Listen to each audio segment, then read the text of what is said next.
brings the hope, empowering communities, helping them cope. Generational turnaround, our mission is not clear. Revitalizing diligence, bringing neighbors near. Together we'll build a village, supporting one another and All right. We are ready to go. Hello, everyone. I'm getting better with this music and the intro, but I'm not there yet. So, y'all, please forgive me. I have my guest, my special guest. I have Mitzi Magleby, and she is a returning guest. She is also one of the speakers for the GT Summit. And so that's why she's returning, because I want you all to meet the speakers who's going to be there representing their topics. And their topics is going to help you in whatever area that you may not feel that you're handling it at the best that you want to be. And so that's why generational turnaround, where we seek the truth and then we bring you the proof. That's what my mandate from God is, to seek the truth. There's so many fabrications that our young people are believing, that even we are believing. We don't know what's the truth and what's not, because as when I was young, I was told everything's shiny and gold. Everything that you are hearing, these rumors, that's not the truth. If you go back to the word, to where it all started, and you're older now, and you can read it, and there's so many versions of it now that we can understand. Believe me, it will make a difference in your life if you go back to the beginning.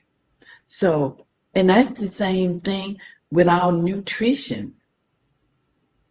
What did God put us in? He put us in the Garden of Eden. Right now, there were 6 people that we lost in my little town in 1 week to heart attacks. Now, I know this is not what we are supposed to be talking about today, but yes, it is, because it's all a generation of turnaround. We've got to turn around our health. We got to turn around thinking that it's about the wealth. We got to stop thinking about if we don't get enough money, we got to get more and more and more. And we forgetting about one another. So I'm bringing Mitzi here today because we're going to talk about, there's a lot of people that are in prison. And I have the stats to the 10% that are not guilty. There's a lot of people that they've been given sentences that are outrageous. And not because they should be the judge of what God, only God is the judge. But man has made it in his mind that he's going to do whatever he wants. And I'm going to bring Mitzi to let us know what she has experienced being an advocate against death row And I'm gonna let her tell you the rest because I don't want to speak for her. I want her to maybe give you an example of what's gonna happen when you go and meet her at the GT Summit. Hello, Missy. Thank you for coming again and really enlightening all of us. Thank you for having me. Yes. Well, you heard my spiel, and I'm an advocate because of you when it comes to the death penalty and loving and caring about people.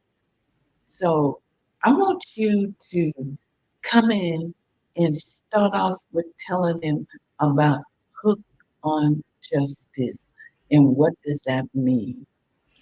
All right, Hooked on Justice. Uh, I run the Mississippi chapter. It is a national uh, group for justice, criminal justice, prison reform. We try to ensure in Mississippi what I do is I try to make sure that inmates get their medical care, that they're treated fairly, that just whatever their human rights, uh, make sure they're upheld.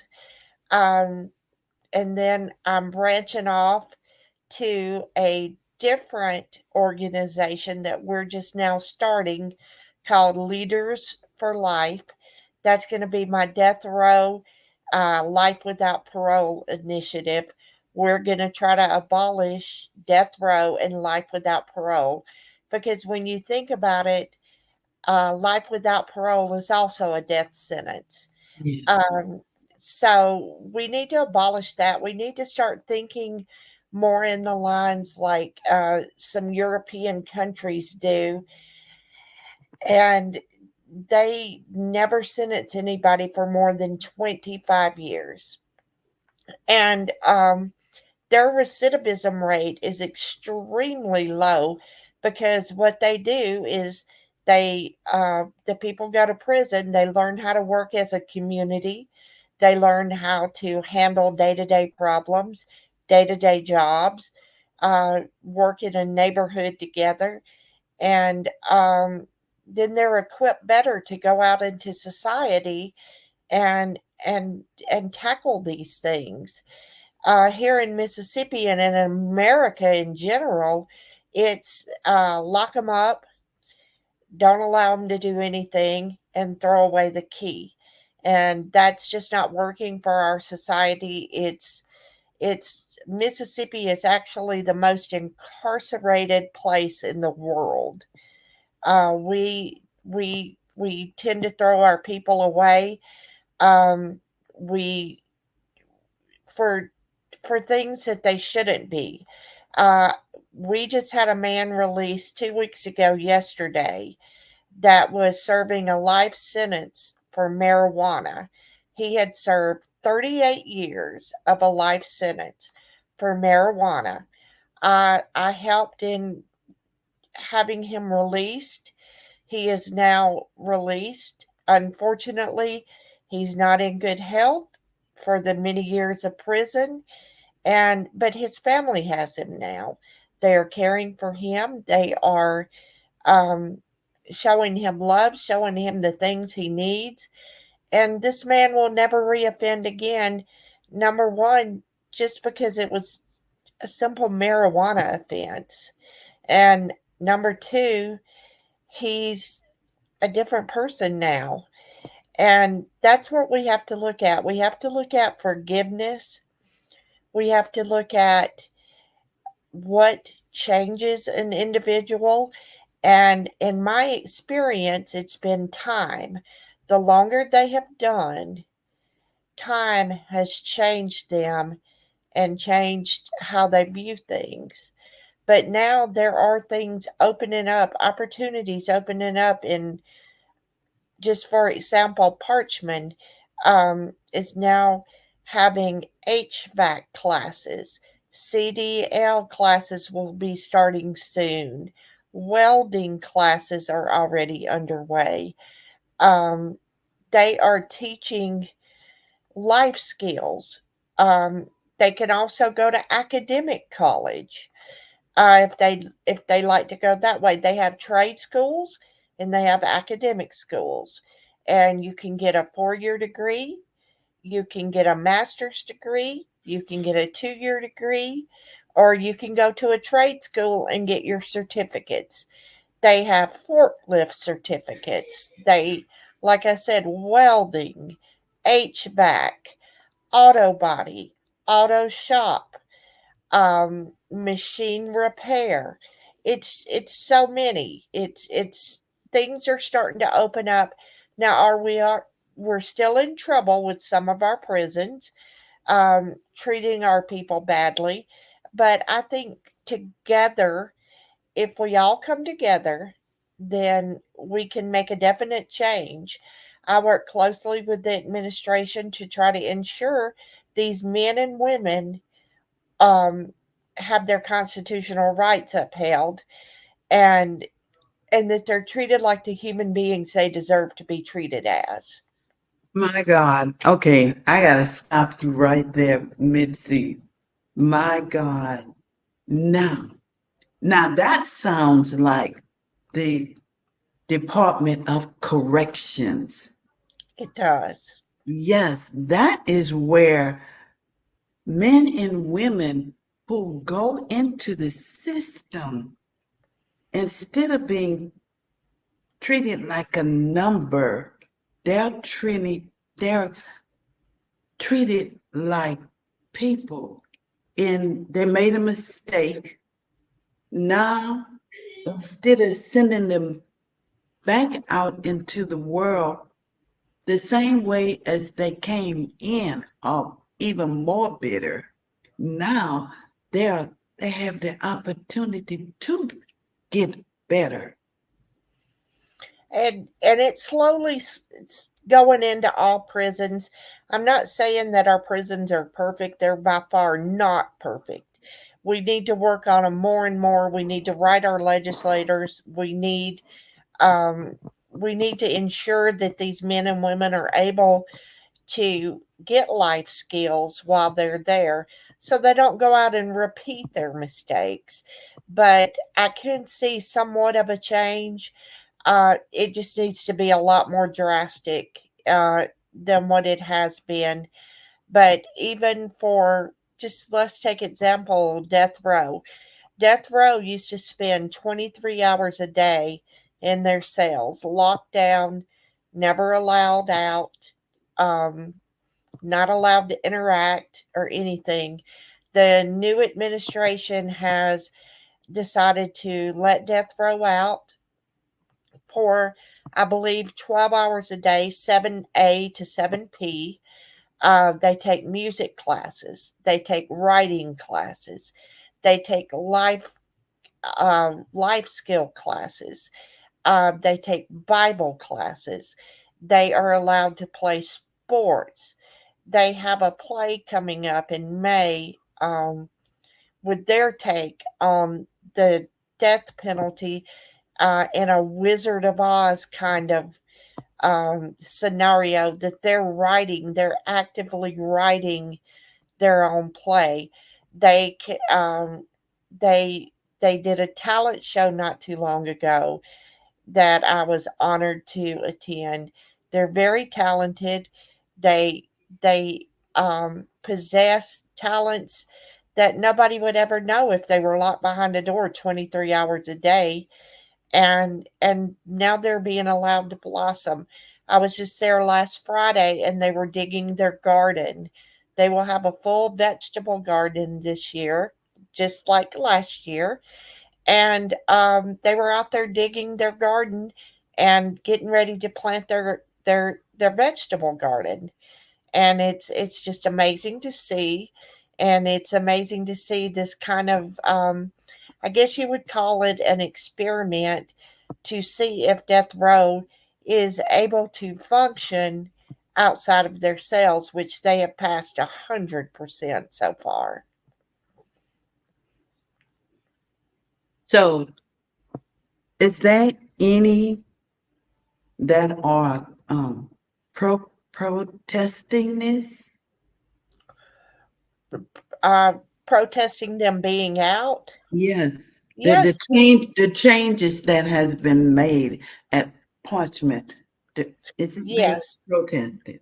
we do have, and I want to say I'm not sure exactly who they are, but there are a few senators, and state representatives that feel like they shouldn't be allowed to have any freedom at all. But that's not the way we think, and that's not the way to be proactive. And I believe they will prove all these people to be wrong. As I walk on death row, I sit with death row. They are not in shackles, they are not in chains, and I feel perfectly safe with these men. They're very educated men that that that know things. They honestly know things, and I posted on my website, Hooked on Justice Mississippi, on Facebook. There is a man, the one and only man on death row, that has gotten married January 20 of 2023. The only man to be married while on death row in Mississippi, and then they they're just really blossoming, and it only makes them grow, and it only makes them have a better attitude, and it only makes things run smoother for them to be allowed the freedoms they've gotten here lately. That's what I that's what I was thinking. Wouldn't it run smoother if they had certain freedom that makes them feel like a human being Like instead of a human. treated like they don't exist and they should not have those freedoms. And that is what the senators are arguing, that they're in there and they should not have any freedoms. I believe there's two or three that think that, and it's very narrow-minded, it's very old school, and I believe that we will overcome that in time. Um, of course, if you're on death row, you have victims, and you have victims' families. Right. Yeah. And I'm pretty sure that they're probably opposed to it. But I do also believe that God teaches us that forgiveness will set you free.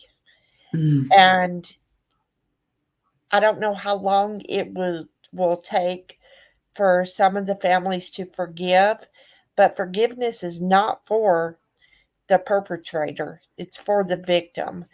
Because when you're able to forgive, you set yourself free, and you free yourself of the hate that you have festering inside of you. And it does nobody any good. Um, Hating somebody and wanting revenge accomplishes nothing. It brings nobody back that has died. It it just makes you a bitter person. And while I sympathize deeply with the victims' families, and I can't even imagine how they feel, I do believe if there's some sort of forgiveness there, that it will set them free and help them to feel better. And have you met anyone that is a victim and you had to have a conversation with about what you are doing to help those incarcerated? I Have you haven't been challenged, rather? I haven't yet. I know that they're talking about having a groundbreaking kind of initiative at Parchman to bring in victims to meet with the perpetrators. to um, to sort things out, to hear each other's side of the story, to heal each other. I think that will be a good idea. Of course, there will be, you know, things that I don't know of, psychologists involved and everything, but I did hear talk that they might try to do that, and I think it would be only for the good, even if the victims just wanted to let the people know, let the perpetrators know just how bad they've hurt them. And I think it will help the perpetrators to see that they didn't just do something and not hurt anybody, that there were people hurt in that. I think it goes both ways. I think it Yeah. goes a forgiveness way, and for the perpetrators, it helps them see that there are humans involved. You're right. And we had a generation of turnaround with the actions of, well, I'm going to say Parchman, because that's where everything is changed. All the change that has been done has been at Parchman, right? It seems to have been the most change done there. They're offering, like I said, all those classes, and Yeah. not only that, but they're having sports teams, which teaches you how to get along with each other and you have Hmm. to work together. They have a Hmm. boxing team. Um, they just that so there's recreation, there's activities, there's education, and Hmm. it's a hard Parchment is a hard um, reputation to overcome. Hmm. But I believe that the two men there, the superintendent and the deputy superintendent, are putting their everything into it to turn it around. Like you said, a generational turnaround. They Yeah. have family days there twice a year where families come and play outside with their families that are incarcerated. They have bouncy houses for the kids. They have a cookout. They have music, and it's like a picnic, and the kids get to see their dads, their uncles, their granddads, um, in a more humanized way because they're outside playing together. And I believe that these actions that the two men that are in charge are taking will make a turnaround for the men Hmm. that are incarcerated for when they for when they actually walk out of the gate, they'll have the Hmm. tools to face whatever life throws at them and to handle it without going back to the life they lived before. That's right. And see, that should be first and utmost what is going to make a difference. Because if not, they're going to come, they're going to get released, and they're going to go out into this world as bitter men and women. Because this world is not going to be ready for that attitude. No, And they're going to end up right back in there. And see, and what happens to the children? The children grow up with their fathers or mothers being repeat offenders because they have no education that can make a difference in their life. And so, no, it's not college. No, you're not. But look what it will do for these men and women. They're coming out of there with certifications that they didn't go in there with. correct.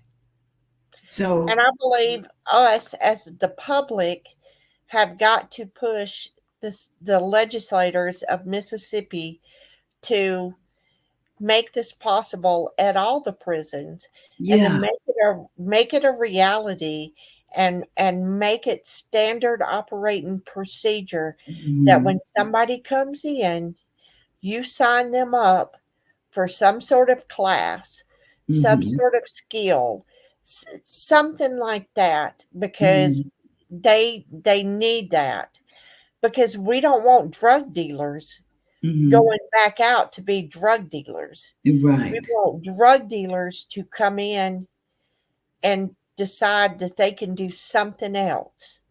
So they need to take some kind of trade class, some kind of college course, anything but Mm-hmm. going back out to be a drug dealer again. They've got to be able to get a skill, some sort of skill set. Yes. Yeah. And everybody that's watching right now, you have a loved one that can possibly, and I don't know, it's we know we're speaking of Parchman right now, but I'm sure that's not the only correctional facility that's going through this, right, Mitzi? It's not. I know I talked to the superintendents at the other main facilities, and I realized that now I've realized that Greene County, which is also called Southern Mississippi Correctional Institution, is trying to implement this. They have been implementing sports Mm-hmm. classes, and on a smaller scale now, but they're building up to it. And I'm hoping that Rankin County Central Mississippi Correctional Facility, they've got a few things going also, and I hope that they'll all ramp up and do Mm-hmm. what our people need us to do. But uh, I think we're moving in the right direction with that. But I think another critical issue that we need to address in Mississippi is the older disabled people that we have in prison on life sentences that are not ever going to get out, and um, they're not allowed to get out. But I literally have some people that are dying. They're dying, and I cannot get them out of prison because of their charges. Um, Mm-hmm.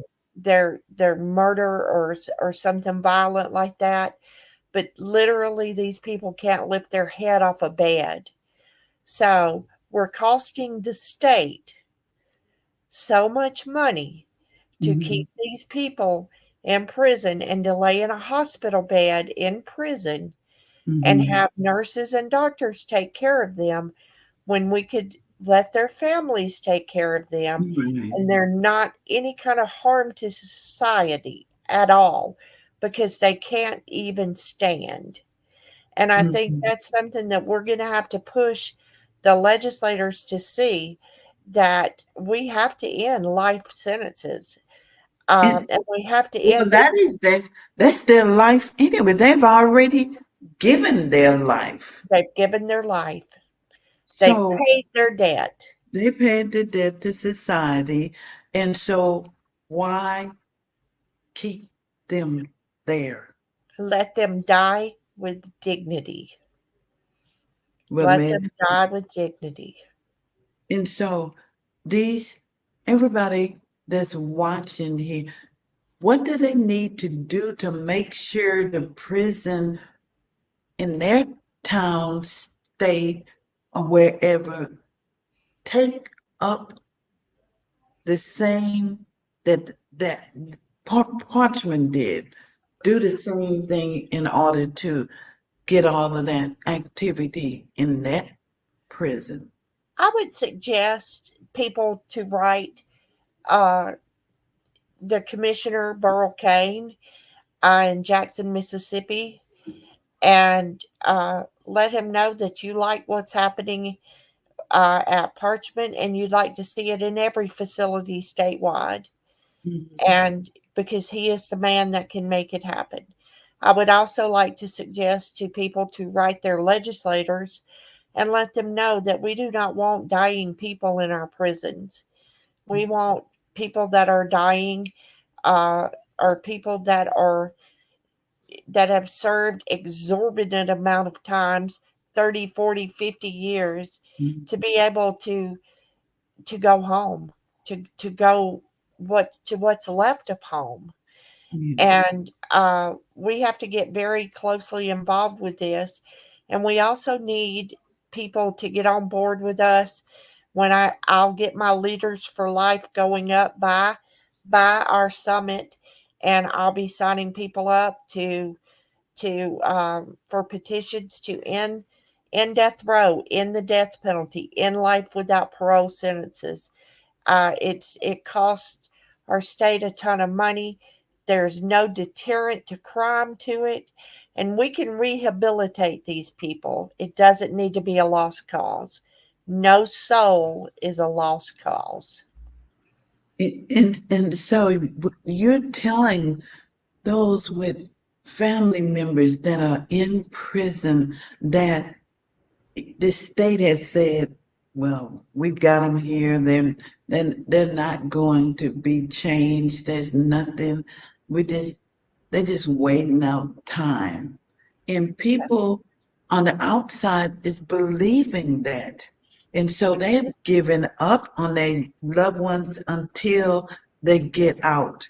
What what would you say about giving up on your loved ones that's in prison who is going to get out?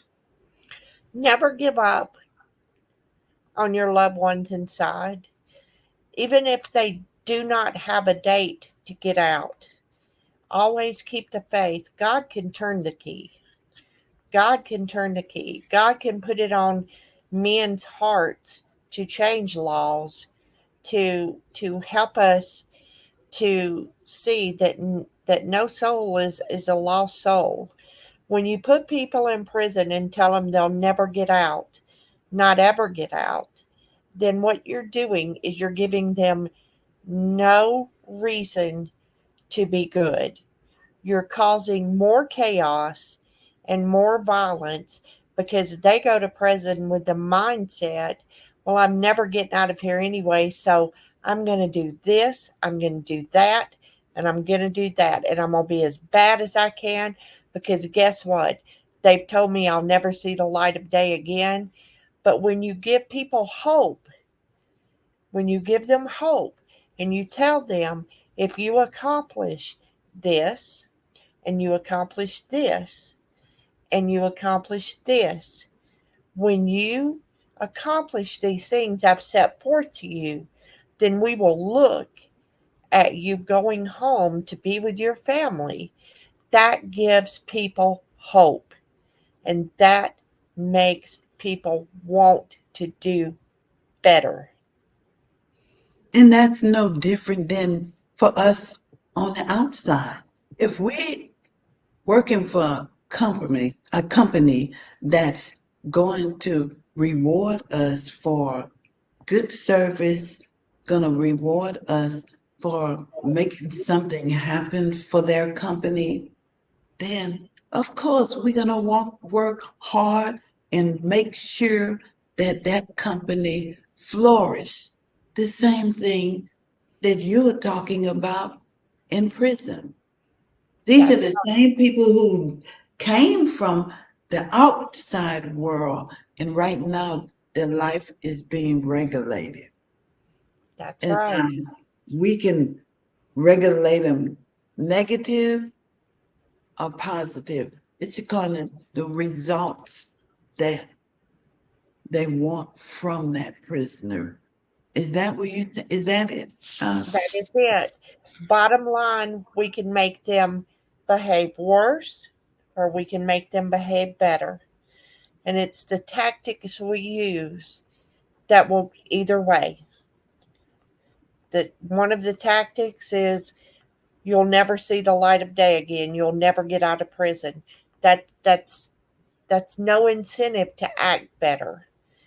But if you make a plan with them and you write on this plan what you need them to do, whether it's complete drug and alcohol counseling, to complete that and take a class to get a certificate or some sort of skill. You make them a list of what they need to do.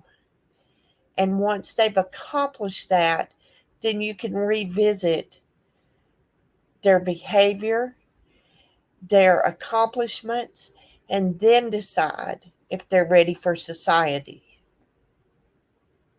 With Generational Turnaround Summit is going to happen on the 6th and the 7th. And Mitzi is going to be there. We're going to have panelists, roundtables, where you'll be able to go walk up there and sit at her table and discuss with her your fear and then what you think that your loved one needs. A request has been requesting and you haven't been able to maybe get in touch with the right person. Joining Hooks on Justice before you come. Isn't that right, Mitzi? That Join is before. great. Yeah. Join before Hooked on Justice Mississippi chapter.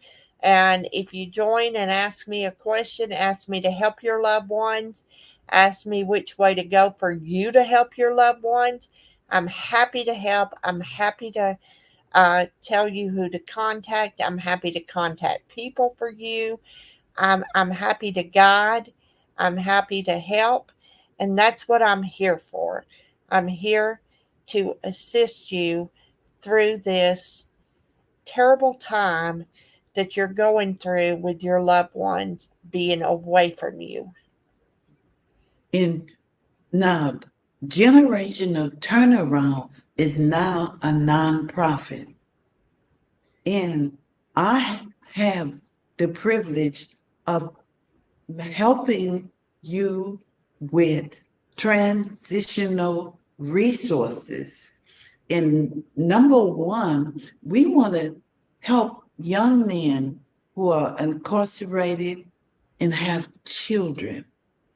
They may have been a single parent when whatever happened, and their children may be in the custody of their mother or grandmother or grandfather is taking care of them right now.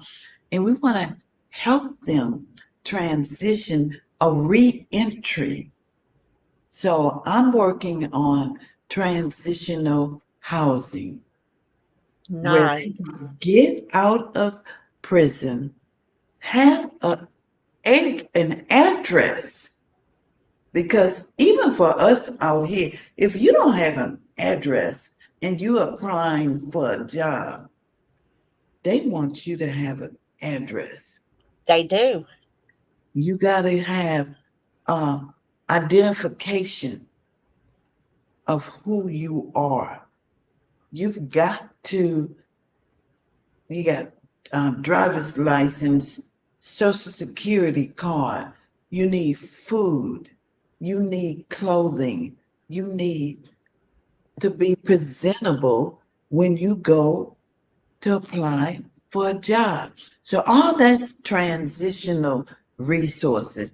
And I'm gonna ask Mitzi to join me as finding different resources that I can have in place for when these young men, and I chose young men because there's a lot of resources for single mothers.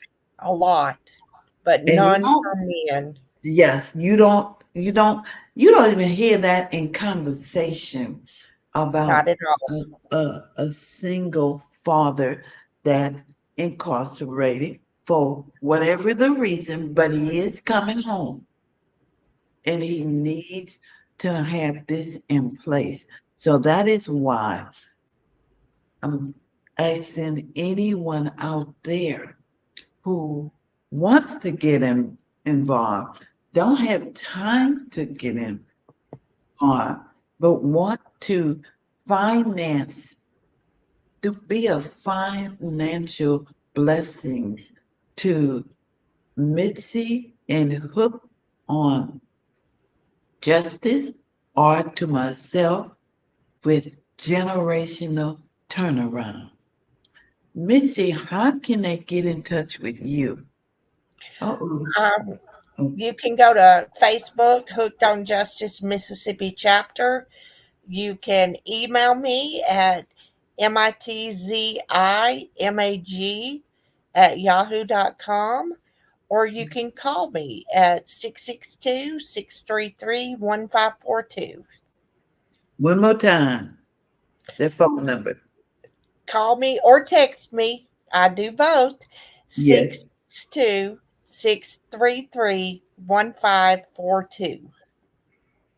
Okay. Now, Mitzi, I'm going to take a minute and I'm going to give y'all the Eventbrite number for this summit, for the GT summit. So I'm gonna let you we're gonna take a 30 minutes so that I can play this so that you will be able to get in touch with us. Okay, now y'all know how I am when it comes to this, but I'm gonna make it happen.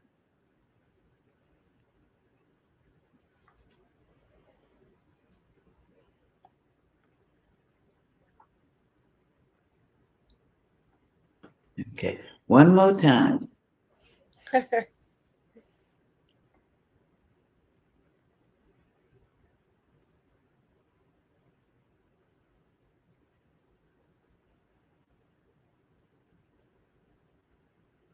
All right, that's it. It's Eventbrite GT Summit. If you don't have to remember all those numbers. Just go to Eventbrite and put in GT Summit. The tickets are only $10. That's because we want you there. And we have 16 speakers who's gonna talk about topics that you're interested in, that can make a difference in your life. And as you see, Mitzi is one who's, if you've got somebody in prison, that's, you want to talk to Mitzi. And don't think that it's all over. It's too late. There's nothing that can be done. There's always God first, but God. So, Mitzi, can you let us end this podcast with last words that you want to leave my viewers with? I think my last words will be, we need to stay positive. We need to stay upbeat. If you have a loved one in prison or jail, be supportive. They're going through a hard time. Don't give up on them. Don't lose faith in them. And just get behind us, because we need to do away with capital punishment. Capital punishment shouldn't exist anymore. We are not God. The state of Mississippi is not God. We do not have the right to tell somebody when their life is going to end. And I hope to see everybody at the summit, and I'll be there and answer any questions. I'll answer any questions you text me with or call me with or get on my Facebook page with. I'm happy to help. Thank you, Mitzi. I pray that today is better than yesterday, but not as good as tomorrow. I pray that tomorrow will bring forth a double helping of blessing in the form of opportunity that we never saw coming. Thank you all. Thank And you. good night. And I'm going to, you know what I'm going to do? I'm going to let this Eventbrite go one more time while me and Mitzi have a couple minutes with each other. Okay, here it comes, you all. And listen to my theme song, okay? It's Yeah, a good one. this my theme song. Creating a community where we all can take a stand. Neighborhood gatherings where connections are made. Community where support won't fade. Communication channels for neighbors to share.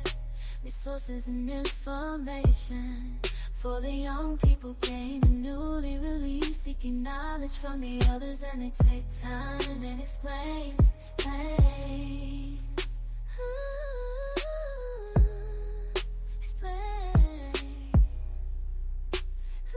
Sun brings the hope, empowering communities, helping them cope. Good night, everyone.